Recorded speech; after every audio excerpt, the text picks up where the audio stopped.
All right, good evening, everyone. Good evening and welcome to the Tempe City Council special meeting. The time is now 6:04 p.m. in the Harry E. Mitchell Government Center. Members of the public who attend the meeting physically are asked to maintain distance between other parties, and masks are optional for all attendees per City of Tempe policy. Alternatively, members of the public may attend the meeting virtually through Cisco WebEx events by visiting tempe.gov/councilmeetinginfo for more information. Council meetings can also be watched in real time via Cox Cable Channel 11 and at tempe.gov/tempe11. Item number 2 is called to the audience. The City Council welcomes public comment at this time for any items listed on the special meeting agenda. Mayor, I skipped forward there. Let me look to my cards here and see what I have. All right. So the first speaker I have for this evening is Tom Brown. Please come forward, state your name and place of residence.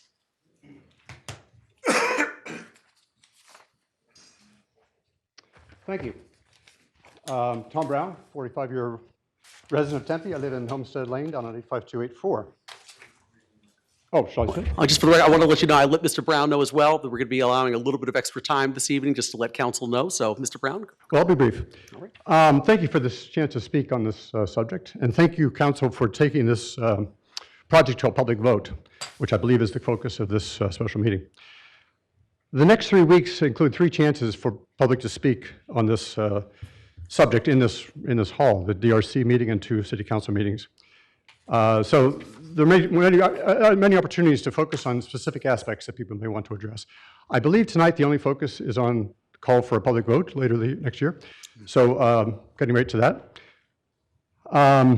It's a positive action to bring it to a vote, and I really applaud that. We've had a great week so far at the polls, and we know that voting can be spectacular. We want to do this. Let's do it.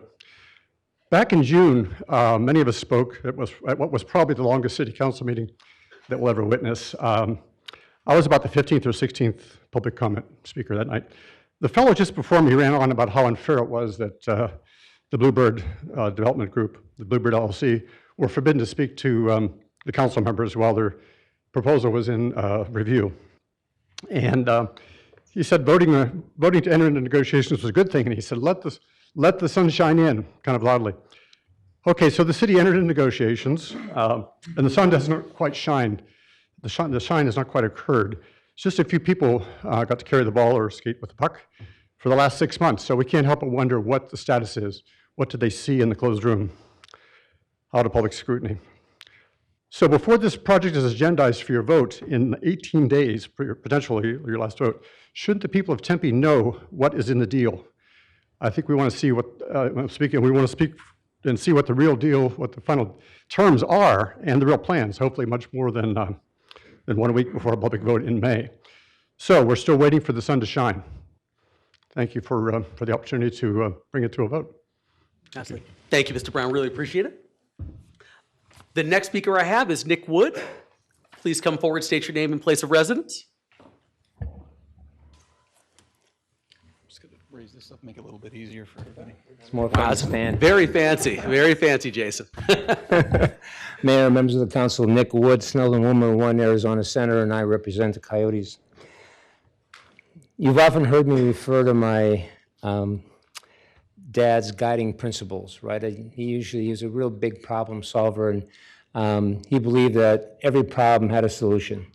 All you had to do is be pragmatic, work real hard, throw in a little bit of critical thinking, a little bit of complex reasoning, and then some common sense, and you arrive at a solution to the problem. Of course, he often said I didn't have the common sense, but basically that was his structure. And from his problem-solving approach came these guiding principles. And I think there are 2 of those that apply to what you're going to consider today. One is that the one constant in an ever-changing world is change. And the second one is that for everything, there's a first time. So with respect to the one constant being change, right, the idea behind that is, and my dad's advice to that always was, you know, you need to adapt to change, you need to improvise about change, you need to embrace change, right? But more importantly, you need to evolve. And then, of course, he would, remind me of the dinosaurs and which is, of course, a word that my grandchildren usually use when their friends ask them to describe their grandfather. But in this case, there's been a significant change, which is why we're here tonight. The Arizona legislature in ARS 16-226A changed the date upon which the city must reserve a date for a possible election. So whenever there's a referendum, for example, that you are asked to set a date for, right? The new legislation says that you must reserve that date no later than 180 days before the date of the election. It used to be 150 days. For whatever reason, we looked at the legislative history, and for whatever reason, we couldn't find the rationale behind changing the date. So if there's going to be a referendum on our project, for example, if on the 29th of this month, you decide that you like our project, you like the zoning, you like the DDA, you like the general plan amendment, then if a referendum is done in the next 30 days, the signatures are collected, et cetera, then you'll have a decision to make. And that is, do you repeal, right, the approvals, and everything goes away, so there's nothing to refer, or you set a date for an election, for the ballot. Your options under the statutes are March, May, August, or November. However, because of the requirement that you have to reserve a date no later than 180 days before the election, right? March is already passed. You can no longer elect or select that date for an election. However, if you act tonight to just simply reserve that date, you're not going to set an election because there's nothing to set. But what you're doing tonight is considering reserving a May 16th date for an election if, again, there's a referendum on our project, or you've got another project that may be referred, and that's the South Pier project. It's currently in appeals right now, but that could also come before you to set a date. So what you'd be doing tonight is just simply saying, we're going to reserve, right, the May 16th date as a possible date if there's ever a referendum that we have to deal with in 2023. But you don't have to choose that date. If the signatures are collected and you then have to make a decision, you still don't have to choose the May date. You can still choose August. You can choose November if that is your discretion. The second, guiding principle that I mentioned is for everything there's a first time. Well, this is something that's very special. I've been doing this for 40 years. In that time, I've never had a client who's decided to take a zoning case, a DDA, or a project to the ballot. And that's what's going to happen on this project. So with your permission, Mayor, I'm going to ask Mr. Javier Gutierrez, President and CEO of the Coyotes, to come up and tell you what that's all about. Thank you. Sounds good. Thank you, Mr. Wood. Really appreciate it. Next speaker is Javier Gutierrez.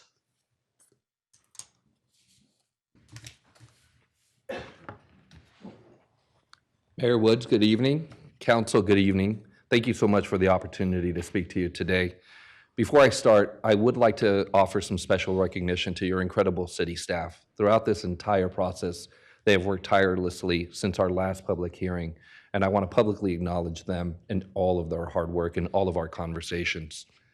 Tonight, we'd love to talk to you about our project, about how we believe it's the right project. This is the right proposal we're proposing to you all as far as a deal, and about us as the right group. But as Nick Wood mentioned earlier, that's not what we're here to talk to you tonight about. Tonight, I would like to make a public commitment to you all that at some point, should you approve our project, we, in an unprecedented action, would refer this to the voters.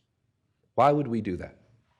We would do that for three primary reasons. One, starting with our commitment to this community, to the valley, and to this state. What you've seen from Alex Morello is an incredibly strong commitment that this is the place that we would like to be, that this is the community we would like to invest in. And in fact, these aren't mere words. We've already put them into actions. He's already put significant capital into this community, as evidenced by us playing at Mullet Arena at ASU.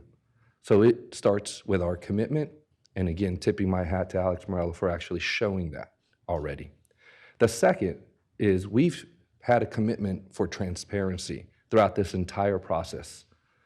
What we have said to you all is we want to be clear, we want to be open, we want to be transparent about what we believe would be a transformative opportunity for this community. This action would continue that commitment. But finally, it's our desire to be inclusive of every single voice, of every single individual, of every single voter here in the city of Tempe. We are committed, we are transparent, and we are here to be inclusive. We do believe that every voice for this project should be heard. We also completely understand that all we're doing tonight, or all we're asking you all to do tonight, is merely to reserve a date. And we understand that there are still many steps to go. This is in your hands.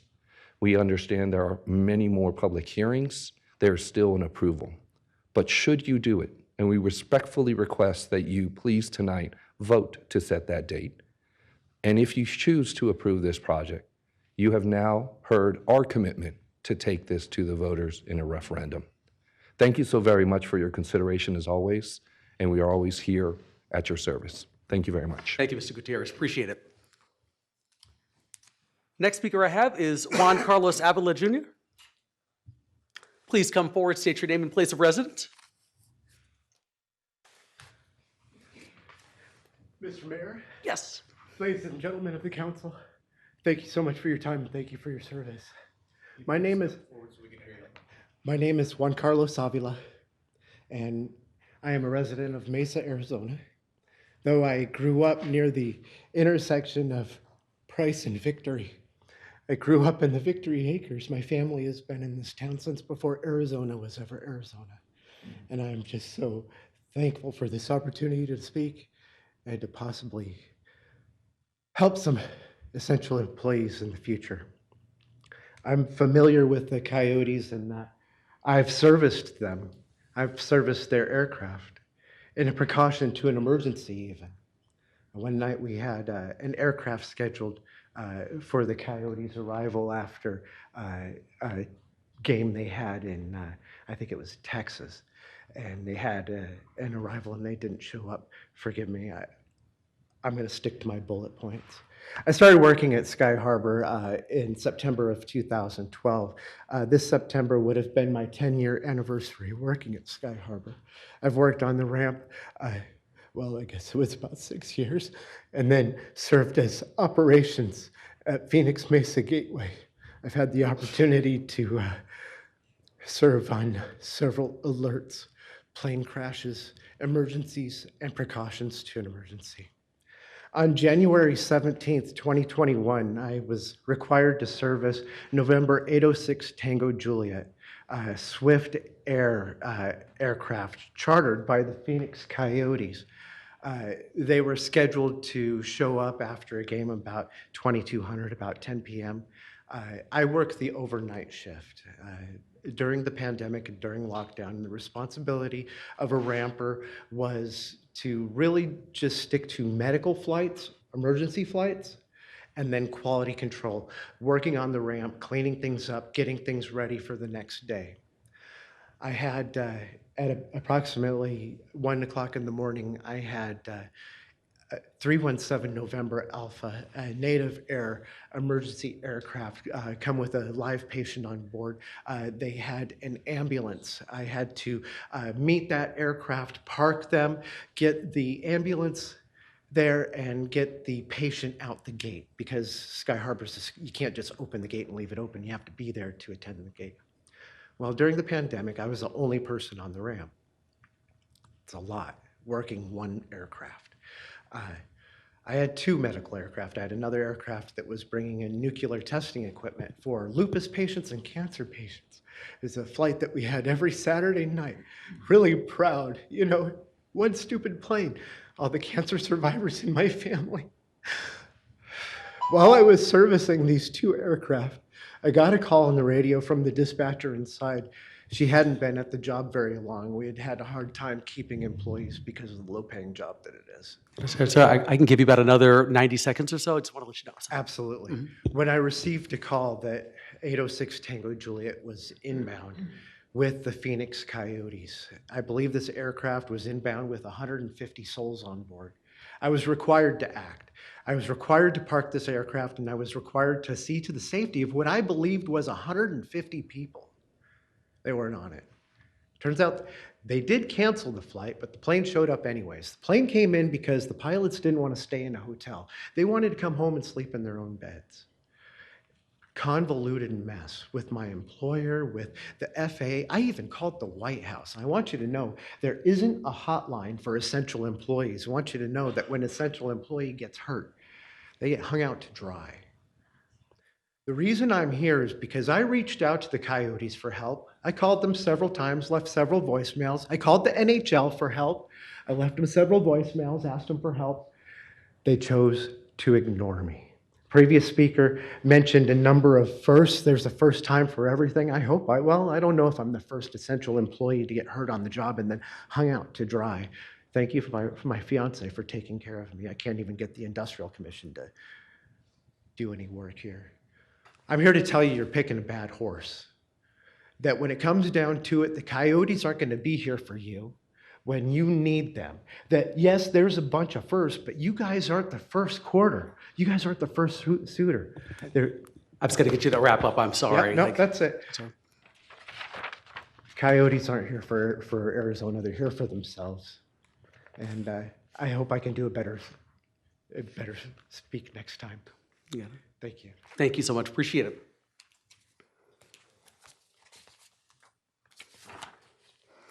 Is there anyone else in the audience this evening wishing to address the council on this item? Please get my attention. All right, seeing none, we'll move on then to item 3A, which is to adopt a resolution calling and ordering a special election on May 16, 2023 for council legislative items that are likely to be referred to the ballot. Council, any comments or discussion? Councilmember Keating.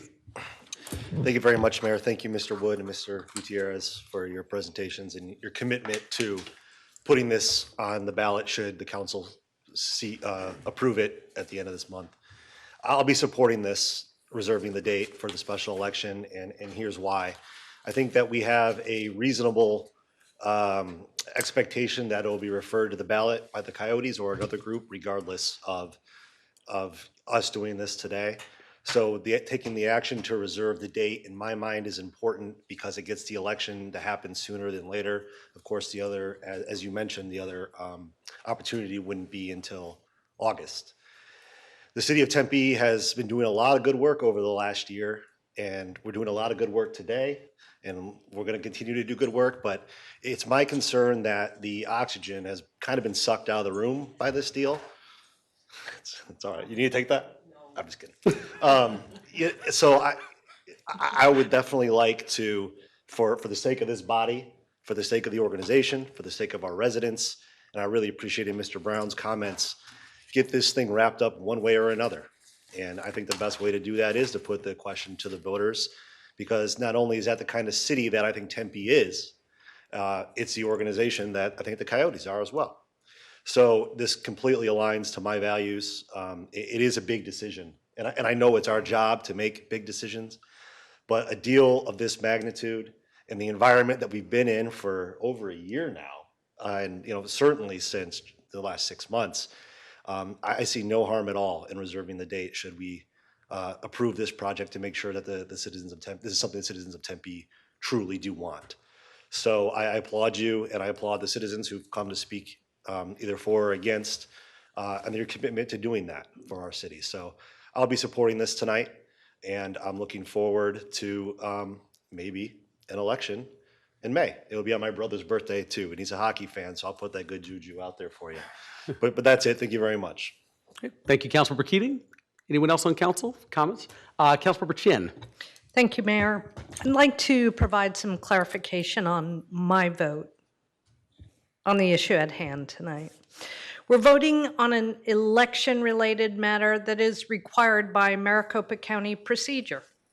In the event that any referenda are filed, and in an effort to encourage community-wide participation in an upcoming referendum, it becomes necessary to move this notification forward. as a placeholder and to enable the county process to proceed. This vote is absolutely not a decision on any upcoming projects that may still be in the negotiation phase. Thank you, Councilmember Chin. Councilmember Garland. First, a question. I don't know who to direct this to, but Mr. Brown had a question about wanting to make sure that the public is able to see the final proposal that we approve. And then after that, the public will be able to see that proposal, and then our public comments time goes after that, correct? Let me ask our city I'm not sure who manager to ask that actually to question. see if you can address Councilmember Garland's question. In terms of the proposal, you mean the items that would be voted on by council on November 29th? Yeah, Would just those items be available to the public prior to the vote? prior to the public comments, because they need to have all the documents Yes, the to answer is yes. to do their 'Cause- public comment. They need to have all that. That's right. So we try to publish, I mean, it's not state law, but we try as best as we can to publish the Friday before Thursday meeting. So that's about 6 days. So we'll endeavor in this case to have a similar time frame so that people can access it online and pull up the attachments for the agenda items for the special meeting on the 29th. That's the final, that's the vote. Of course, they'll also have it on the 22nd, which is the first read. So on both of those meetings for council, they will both have agenda items with attachments prior to council's consideration. Okay, great. Thank you. I just want to be clear about that. I want to say that my vote on this item came after much consideration about the precedent that we're setting and this new process that we're going to be going through. My vote is in no way an endorsement of any part of the proposals that the development team has brought to us. My approval, so I will be supporting this. My approval of this item is to ensure that the people of Tempe will continue to have their voice heard about a project that would have lasting impact on our city. And in the coming weeks, I will work to ensure that those voices continue to be heard as soon as possible. Thank you, Councilmember Garland. Councilmember Hodge. Okay. I guess since everybody else is saying it, I am I am also supporting that we do the May election. I do believe, and I thank the Coyotes for being so open to have it on the ballot, because I think that's exactly what the city of Tempe needs and wants. So thank you, Carla, thank you, Coyotes, and thank you, my staff. So my council. So it's a yes for me. Thank you, Councilmember Hodge. Councilmember Navarro. Motion to approve. Okay, it's been moved by Councilmember Navarro and seconded by Councilmember Keating. Just a quick comment on my end as well. So, as some people talked about this evening, this is merely a process to hold a date for an upcoming election. And as, Mr. Wood talked about, I know I've also had conversations with our city clerk. The reality is, if we don't take this action soon, we will lose the opportunity to reserve the date for May.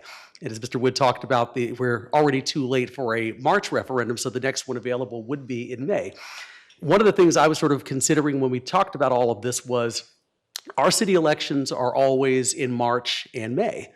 So it's very consistent actually with when residents are used to voting for council members and for the mayor. So having an election in May is something that our residents are used to, and therefore I think provides more transparency. I also think when it comes to if we did not have the opportunity to have the May 16th date, the challenge is the next election would be in August. I'm not exactly sure what that date would be, but we all know that pretty much people then go on vacation after Memorial Day weekend when kids get out of school, which means if you get your ballot approximately 30 days before an August election, you're probably going to be getting it in the middle of July at some point, when a lot of people are typically still on vacation with their families and might not have the ability to have immediate access to their ballot. And so I think for the reasons that that I've stated before, I think that having the May election is consistent with what our residents are frankly used to and accustomed to, and will actually bring out more city voters. So I think that's a good thing. And I do think that, having the election in August might create an issue where we might not have the same level of transparency if people are getting their ballots in the middle of summer and don't have direct access to them. The other thing that I know Councilmember Keating talked about that I wanted to also mention, we don't normally do things like, reserving dates for a referendum, but, we're talking about a 46-acre parcel in the city. It's probably the last very big contiguous parcel in the entire city of Tempe. And also, it's a big project which has a lot of public attention. And all professional sort of sports deals in the valley over time have all at one point gone up for a vote in some way, shape, or form. There's been some element of the project that has been on the ballot for residents to approve. So in that case, this situation is entirely consistent with what's happened previously. And so that also makes me comfortable. So with that said, I will be supporting this evening. I think that this is, I'm glad to hear Mr. Gutierrez's commitment to taking this to the ballot, and I appreciate him saying that publicly. And I appreciate Mr. Brown and the residents who've made their voices heard in support of this referendum and for the people to have an opportunity to have their vote and have their say. Anyone else on council, any comments before we vote? Vice Mayor Adams. Just a quick comment. I'm really happy about the inclusiveness that we're going to provide our community with them being able to cast their vote and find out what they want. This is a big project, and I think it's the right thing to do to put it up to a vote. And I will be supporting the May 16th election. Thank you. Sounds good. Thank you, Vice Mayor Adams. Anyone else? Mayor, I just have one item to note for the record. The petitions will need to be certified by January 13th. That's per Maricopa County. So Bluebird has agreed to an early submission, and I've agreed to try to kick butt and get it done in half the statutory time, and we'll do everything we can to make sure it happens. All right. Well, you always kick butt, Carla, so I appreciate you for that. It's not mine, though, so I'm very happy. Any other further comments or questions from council? Hearing none, please vote. Yes. Okay. Vice Mayor Adams votes aye. Councilmember Garland? Oh, there we go. And that item passes 7-0. All right. Item number 4 is adjournment, which means we are adjourned at 6:32 p.m. Thank you so much, everyone. Have a good night.